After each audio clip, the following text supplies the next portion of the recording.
5 posisi kontrol guru. Oke.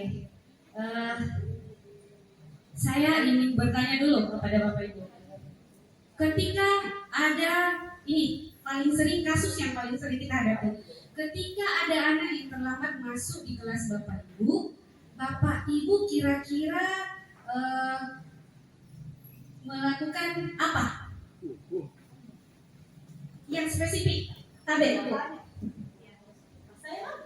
Apa yang ibu lakukan biasanya kalau misalkan anak terlambat? Biasanya ini yang kontekstual saja. Kalau saya pribadi biasanya anak kalau terlambat otomatis saya panggil, terus kemudian saya tanya, kamu kenapa terlambat? Nah, terus kemudian nanti sudah tahu alasan apa sampai dia terlambat, ya sudah saya suruh dia. Terima kasih. Ada lagi mungkin bapak-bapak mewakili ya, karena ada tadi ibu-ibu, jadi bapak-bapak mungkin mewakili yang bapak lakukan ketika misalkan ada anak bapak yang terlambat. Kebetulan tadi sudah dijawab Ibu Astuti sama. Ya, jadi kalau misalnya ada anak terlambat ditanya kenapa terlambat. Ya kalau misalnya alasannya memang masuk akal, ya kita tidak akan memberikan hukuman.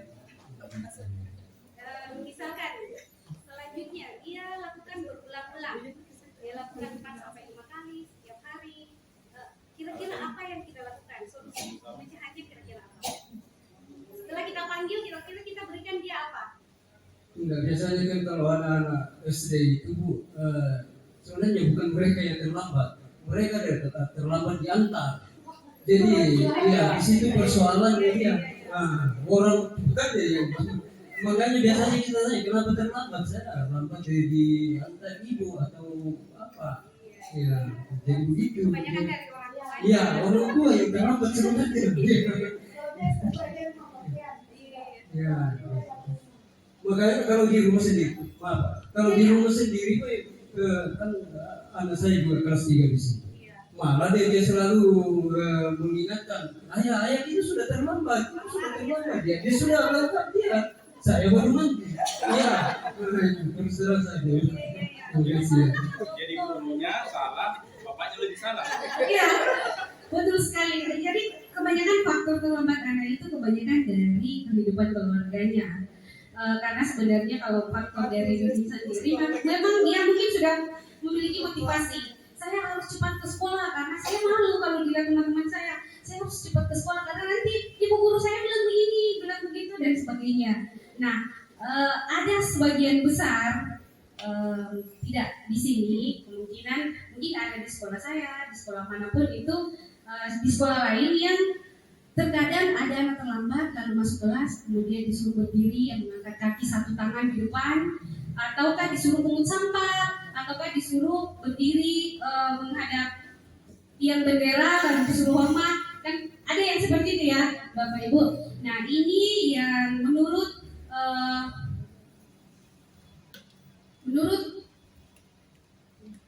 kurikulum Merdeka bahwa ada 5 posisi kontrol guru yang sebenarnya hampir kelima ini pernah kita lakukan. Yang pertama Bapak Ibu itu adalah posisi kontrol penghukum.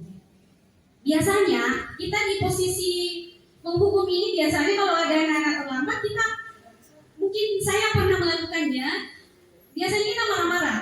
Kamu kenapa terlambat? Pokoknya kita menghardik, bicara dan sebagainya itu kita bawaannya marah-marah. Dengan tujuan apa? Supaya anak ini merasa takut dan tidak mengulangi apa yang dilakukannya hari itu. Akan tetapi kita tahu apa sebenarnya akibat dari perbuatan kita itu. Akibatnya adalah anak itu akan memberontak dalam hatinya, walaupun tidak disampaikan kepada Bapak Ibu. Dalam hatinya,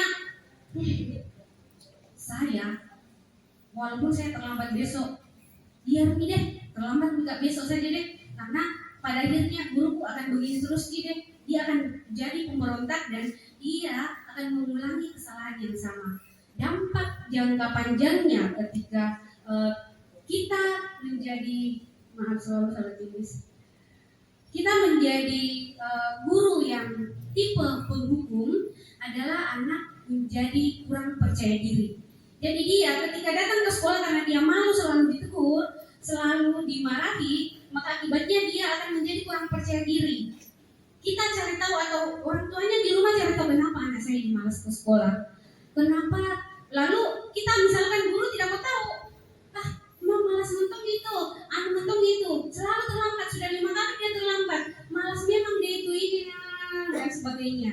Tetapi kita tidak pernah berpikir bahwa dampak psikologis terhadap anak ini, dia akan menjadi rendah diri, menjadi tidak percaya diri, menjadi pemalu, menjadi pemarah.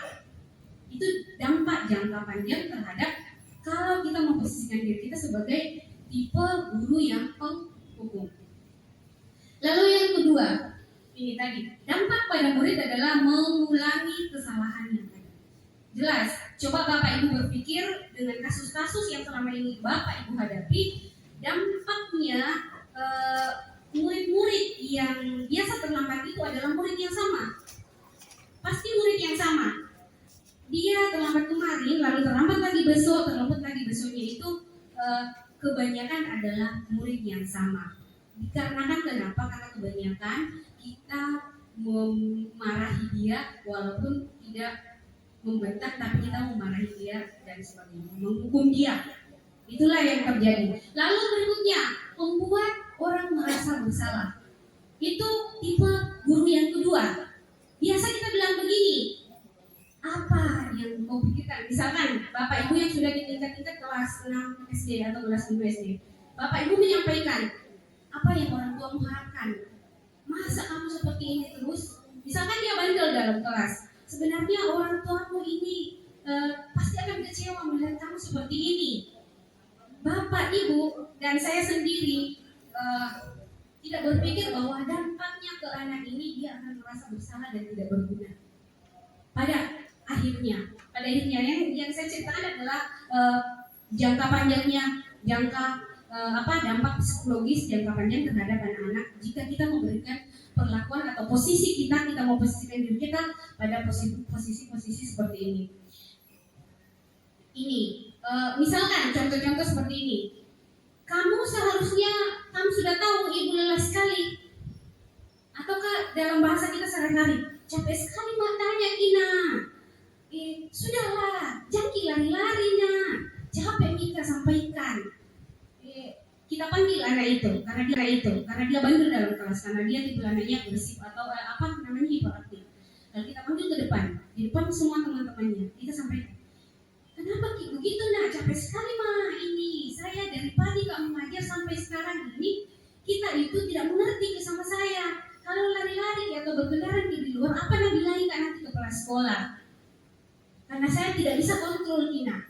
Ataukah nanti nak bilangin kak ini dan sebagainya. Capek kita sampaikan Kina.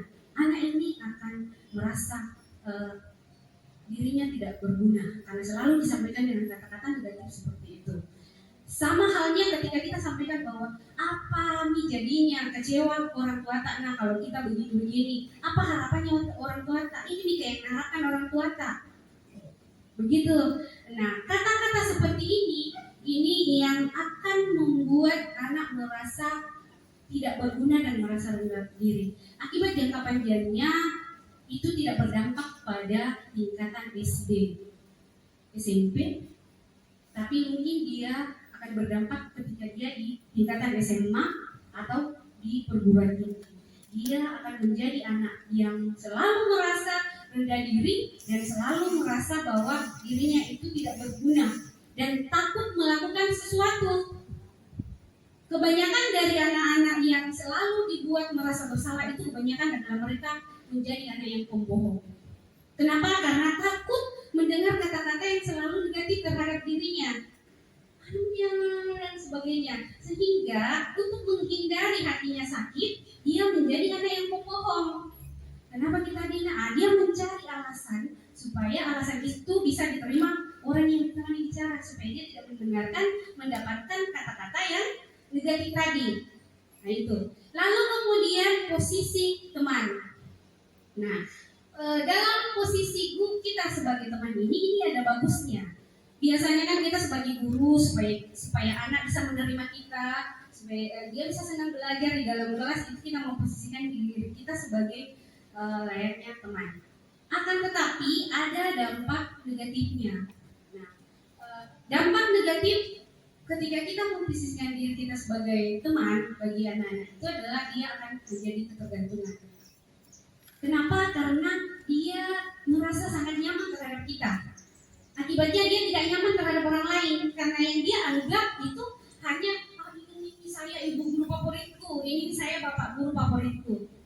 Dia itu di sekolah yang paling suka karena dia itu yang mengerti sekali Kak, bisa Kak bercerita, bisa Kak bercengkrama, bisa Kak bersenda gurau sama dia. Akan tetapi ketika bapak ibu tidak ada, akibatnya si anak ini akan menjadi orang yang seperti kehilangan hidup karena dia tergantung sama bapak ibu. Dia naik ke kelas misalkan dari kelas 3 naik ke kelas 4 misalkan. Lalu kemudian dia tidak mendapatkan guru yang sama ketika dia di kelas 3. Dampaknya ketika dia di kelas 4 dia akan malas belajar, dia akan malas datang ke sekolah. Kenapa? Karena dia merasa bahwa dia sudah nyaman ketika dia di kelas 3 dan bahkan dalam hatinya dia mengatakan bahwa kenapa saya tidak tinggal kelas saja? Tuh saya nyaman, saya 1 tahun datang di kelas 3, ternyata saya nyaman dengan ibu guru wali kelas saya itu karena dia bisa jadi teman saya. Memang dampak positifnya ada, tapi dampak negatifnya yang itu tadi, dia menjadi ketergantungan. Apalagi dampak negatifnya, bapak ibu ketika bapak si anak ini melakukan kesalahan, lalu bapak ibu memberikan konsekuensi, bukan hukuman ya. Bapak ibu memberikan konsekuensi, lalu si anak ini pasti akan kecewa. Pasti di saat itu dia akan langsung down. Kenapa? Karena selama ini dia harapkan bahwa ibu ini sangat mengerti saya. Dia ini, ibu ini, dan bapak ini, dia yang paling tahu dan paling memahami saya. Kenapa dia sampai begitu lagi sama saya? Kenapa dia perlukan saya seperti guru-guru lain? Dia akan kecewa dan dampaknya kemungkinan dia akan malas lagi ke sekolah. Malas ke sekolah atau malas belajar. Itu dampak negatif dari kita posisi kontrol sebagai teman. Nah, posisi sebagai pemantau. Posisi sebagai pemantau itu kebanyakan dari kita juga melakukan hal ini. Kita mengandalkan data-data. Data-data apa misalkan? Kita di dalam kelas ada catatan-catatan kita, catatan kehadiran. Nah, ada si A, si Budi yang datang terlambat. Lalu kita sampaikan, Budi, saya lihat, saya buka catatan kamu. Saya lihat, Budi terlambat 1, Budi terlambat 2, Budi terlambat 3. Kamu sudah 3 kali terlambat. Berarti ini kalau dalam posisi sebagai seorang pemantau itu dia terkadang suaranya datar, tidak keras, tapi tidak lemah lembut juga, tapi dia terkadang datar. Nah, terkadang dia seperti ini. Budi, saya lihat kehadiran kamu ini, kamu sudah 3 kali terlambat. Jadi kamu harus ada konsekuensi yang harus kamu penuhi. Karena aturan kelas kita tidak boleh ada yang terlambat. Seperti itu. Biasa kan kita lakukan seperti itu? Ya, biasa. Lalu kemudian yang terakhir adalah posisi sebagai manajer. Nah, ini yang ibu tadi sudah lakukan. Tapi tahapannya belum saya dengar sampai akhir. Ibu dan bapak sebenarnya semuanya sudah lakukan. Hanya saya memperkenalkan bahwa yang bapak ibu lakukan selama ini adalah memang bapak ibu sudah memposisikan diri sebagai seorang manajer. Kita sebagai seorang manajer, ketika anak berbuat kesalahan, itu kita memberikan pertanyaan terlebih dahulu. Apa penyebabnya nak? Kenapa kamu melakukan hal ini? Kita menggali informasi kepada si anak ini, termasuk bapak tadi dan ibu-ibu tadi yang menggali informasi kepada anak-anak sampai bapak ibu tahu bahwa ternyata anak-anak terlambat selama ini bukan karena faktor mereka, tapi karena faktor orang tuanya. Sudah betul sekalian bapak ibu lakukan. menggali informasi. Nah, selanjutnya yang dilakukan ketika Bapak Ibu sudah menggali informasi adalah menanyakan apakah dia mau memperbaiki kesalahannya. Tapi nanti itu dijelaskan di segitiga restitusi oleh rekan saya ya. Tapi saya jelaskan dulu posisi kita sebagai seorang manajer, yaitu bagaimana kita memberikan kesempatan kepada murid-murid kita untuk lebih memiliki problem solving yang bagus, membuat mereka bertanggung jawab atas perbuatannya, membuat mereka mandiri, berpikir apa yang akan mereka lakukan ketika mereka berbuat kesalahan itu. Jadi mereka sendiri yang berpikir. Kita berikan kesempatan kepada mereka untuk menemukan solusi atas permasalahan yang mereka buat. Sehingga bukan kita yang kita tidak memberikan hukuman, kita tidak memberikan konsekuensi, akan tetapi kita membuat sebuah kesepakatan atau kita meminta murid itu untuk menyampaikan, Ibu kalau salah Kak, begini Kak nanti. Misalkan kita tanya, nah kamu kenapa sering terlambat? Bu, orang tua saya lambat mandi, baru dandanannya ini 5 kali nah pakai itu lipstiknya, 4 kali nah pakai itu badannya, 3 kali nanti itu kudungnya, jadi terlambat gak datang tadi pagi. Itu kan dia sampaikan. Lalu kemudian kita tanya, apakah itu salah yang kamu lakukan karena terlambat? Pasti dia tahu bahwa iya saya salah Kak Bu. Kira-kira kamu mau memperbaikinya seperti apa? Nah tentu dia akan mencari solusi sendiri. Mungkin dia berpikir begini, saya akan sampaikan ke orang tuaku, saya yang akan walaupun kelas 1 SD kan dia bisa bicara dan dia bisa berkomunikasi dengan orang tuanya. Kemungkinan dia akan sampaikan ke orang tuanya, begini, Ibu, Ayah, jangan minta lagi deh, cepat-cepat bangun besok subuh, besok karena malu sekali Kak saya kalau terlambat gak datang ke sekolah. Nah tanya terus ke ibu guruku, Pak guruku, baru malu gak juga sama teman-temanku. Kan jelas orang tuanya juga berpikir begitu. Nah itu dia mencari solusi sendiri dan itu dia sampaikan kepada guru. Jadi bukan guru yang memberikan solusi, tapi si siswa ini sendiri. Nah itu tadi apa kaitannya dengan motivasi? Itu terkait dengan motivasi intrinsik, berasal dari dalam diri sendiri. Dia punya kesadaran sendiri bahwa kalau saya datang terlambat itu berarti saya melanggar sebuah aturan. Dia sadar bahwa ada aturan yang dia langgar ketika dia datang terlambat. Kalau motivasi ekstrinsik atau motivasi dari luar, tadi kita memberikan hukuman, kemudian dia datang tepat waktu selalu, itu tidak akan berjangka panjang, Bapak Ibu. Karena kenapa? Ketika guru itu sudah tidak memberikan peraturan itu, atau guru itu misalkan dia datang terlambat karena takut ada guru piket yang berdiri di sana, lalu kemudian takut sama guru piketnya, maka dia tiap hari selalu datang tepat waktu. Ketika dia tahu bahwa bukan guru itu yang piket, maka dia kemungkinan akan malas-malas datang karena dia pikir bukan guru ini yang piket, saya bisa datang lambat-lambat. Itu karena motivasi eksternal yang ada, karena dia takut dihukum. Jadi supaya anak-anak bisa disiplin, dia diberikan motivasi intrinsik dari dalam, kesadaran dari dalam dirinya sendiri supaya bisa mematuhi atau bisa disiplin dan menjalankan semua tata tertib yang ada di sekolah. Barangkali seperti itu Bapak Ibu yang bisa saya sampaikan, karena saya menjelaskan tentang 5 posisi kontrol guru dan yang paling bagus kita terapkan dan paling ideal kita terapkan di sekolah adalah posisi kita sebagai seorang manajer.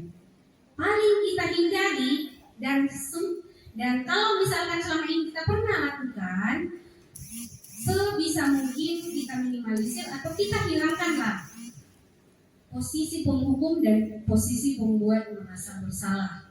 Karena ini dampak psikologis panjangnya ke depannya ini mungkin tidak terjadi di sekolah Bapak Ibu. Bapak Ibu sampai kelas 6 SD mungkin Bapak Ibu tidak lihat apa dampaknya, tapi kemungkinan anak ini akan berdampak ke depannya, dan itu karena kita sebagai guru kita punya tugas mulia untuk mendidik karakter anak. Jadi bagaimana kita bisa mendidik dia supaya dia bisa menjadi murid yang berguna bagi bangsa dan negara, agama, keluarga, dan masyarakat. Itu ya Bapak Ibu, saya akhiri. Mungkin lebih dan kurangnya mohon dimaafkan. Wassalamualaikum warahmatullahi wabarakatuh.